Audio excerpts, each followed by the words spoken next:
one of the things that we were talking about with Bruce Fein, he said, why did, if we allow this stuff to continue happening to us, why did our forefathers fight at Lexington and Concord? And I'm looking at Keith Ellison, who, of course, is running for the chair of the DNC. And he said, we need to begin investigations on impeaching Trump. Really?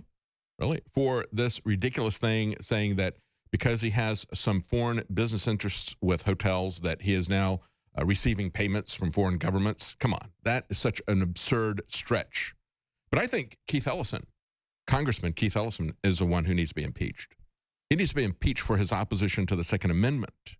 And this came up in a program that happened just in the last day or so. But before we get to that, I just, you know, if you're going to come after the Second Amendment, if you're going to say we need to come after the Second Amendment, which he did when he was on with Bill Maher, and Dana Bash called him on this, if you're going to say that we have to do that, what about impeaching him for violating his oath to uphold the Constitution that he took on the Quran?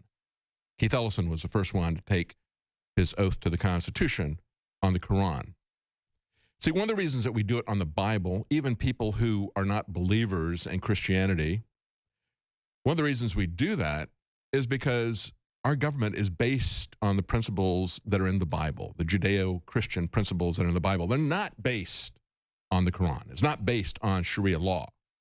So that's one of the reasons why we have that done. But let's talk about his opposition to that very Constitution that he took an oath to.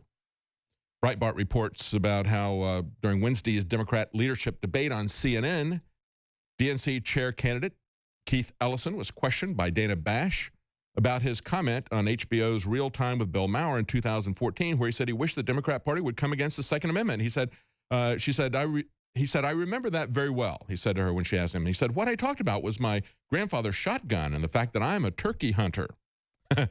And she pushed back, and good for her. She said, well, I'll read you exactly what was said. Bill Maher said, then, why doesn't your party come out against the Second Amendment?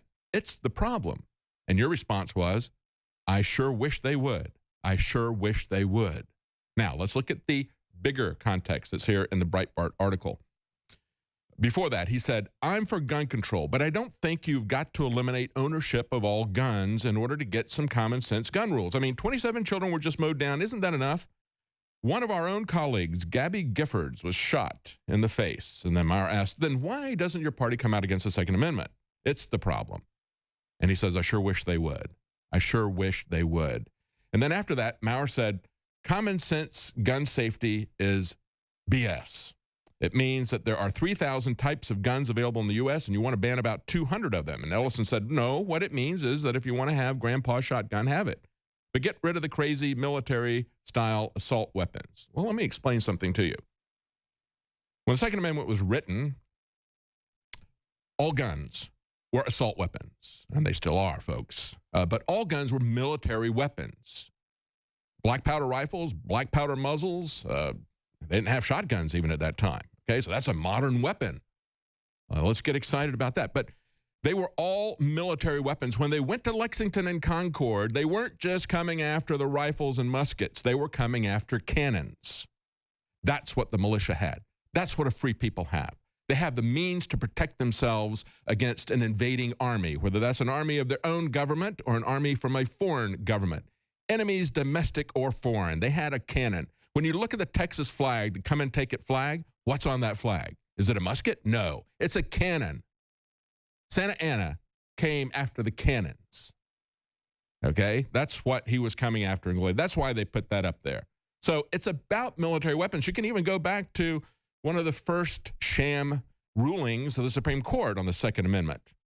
It was a case where they busted a guy for a sawed-off shotgun, and they said it wasn't a military weapon. Well, that's a flat-out lie.